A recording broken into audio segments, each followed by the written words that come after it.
आज मी उपमा बनवत आहे. सो व्हेजिटेबल उपमा म्हणजे त्याच्यामध्ये मी काय काय भाज्या टाकणार आणि उपमा दाखवणार आहे. लेसच आहे, जास्त भाज्या नाही आहे, मी उपमा दाखवणार आहे. सो मी ते 1.5 वाटी रवा घेतला आहे, म्हणजे 1.5 वाटीपेक्षा थोडा कमी रवा घेतला आहे. त्याला मी आता चांगला भाजते ब्राऊन कलर येईपर्यंत.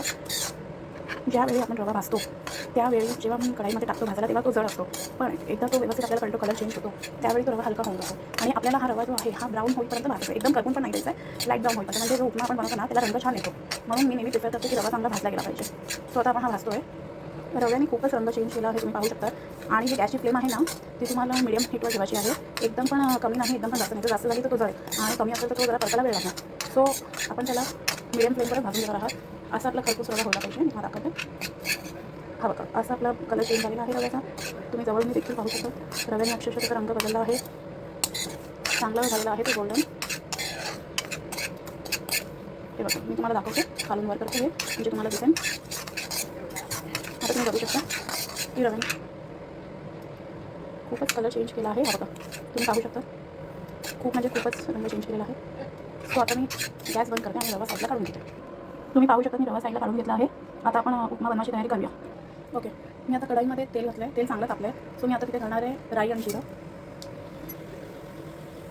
राई जिरं चांगलं तडतडलं आहे. सो त्यामध्ये मी आता घालणार आहे मिरच्या 2 कापलेल्या आणि कढीपत्ता. गॅस एकदम स्लो केला आहे. आता आपल्याला हे चांगलं फ्राय करून घ्यायचं. मी आता इथे हिरवा मटार, कांदा आणि टोमॅटो या 3 गोष्टी घेतल्या आहेत. आता आपलं हे चांगलं फ्राय झालेलं आहे, चांगलं तडतडलं आहे. आता यामध्ये मी घालणार आहे कांदा, टोमॅटो आणि हिरवा मटार.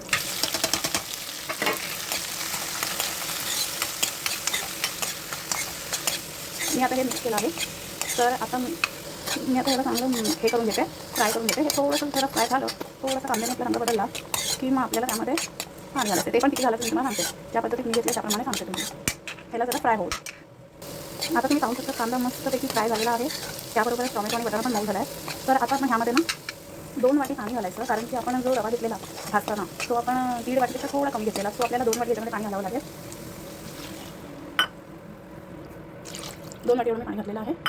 आता हे जे पाणी आहे ना ह्याला एक उकळी येऊन द्यायची आणि मग एक उकळी आली 1-2 मिनटात आपल्याला त्यामध्ये साखर आणि मीठ घालायचं.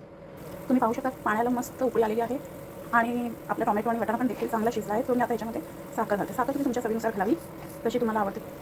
मीठ देखील आपण चवीनुसारच घालणार आहोत. जेव्हा तुम्हाला प्रत्येकाची चॉईस असते, तुम्हाला कमी लागतं, तुम्हाला जास्त लागतं, तर तुम्ही तुमच्याप्रमाणे मीठ आणि साखर कमी जास्त करू शकता. चांगली उकळी आलेली आहे. आता मी ह्यामध्ये रवा घालणार आणि कंटिन्युअसली स्टर करत जाणार आहे, कारण की रवा लगेच एक हे होऊन जातो. सो आता हा रवा मी चांगला ह्याच्यामध्ये स्टर करते, मग तुम्हाला दाखवते. आता आपण बघूया, 4 मिनिटांनी आपण बघूया आपलं खूप सुंदर असा उपमा झालेला आहे. एकदम मोकळा मोकळा आणि खूप चविष्ट असं झालेला आहे, तुम्ही पाहू शकता. त्यावर आता मी थोडी कोथिंबीर घालणार आहे, कारण की आमच्याकडे उपम्यामध्ये कोथिंबीर मला खूप आवडते, घरच्यांना पण आवडते. सो मी ह्यामध्येच टाकणार आहे, म्हणजे वरून कोण घेणार आणि चांगला आता मिक्स करणार आहे. चला, सो आपला उपमा झालेला आहे, आता रेडी टू सर्व आहे. खूप चांगला सुगंध आला आहे, एकदम छान असा मोकळा मोकळा पण झाला आहे. सो चला भेटूया पुढच्या व्हिडिओमध्ये. Bye bye.